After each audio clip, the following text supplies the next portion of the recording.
আছড়ে পড়ে বিমানটি।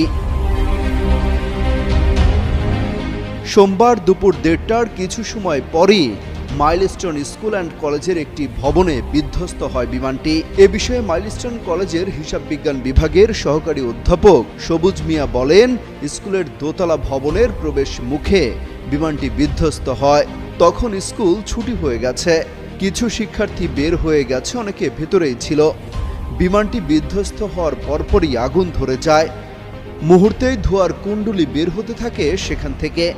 আশপাশের এলাকা অন্ধকার হয়ে যায়।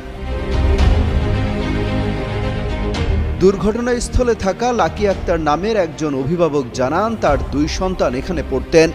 বড় সন্তানকে ঠিকই বের করতে পারলেও ছোট সন্তানের এখনো হদিস মিলছে না, তার সঙ্গে কোনো যোগাযোগও করতে পারছেন না তিনি। ফেরদৌসী বেগম নামের আরেক অভিভাবক জানান, তার মেয়ে ভেতরে আটকা পড়েছেন। তিনি তার মেয়ের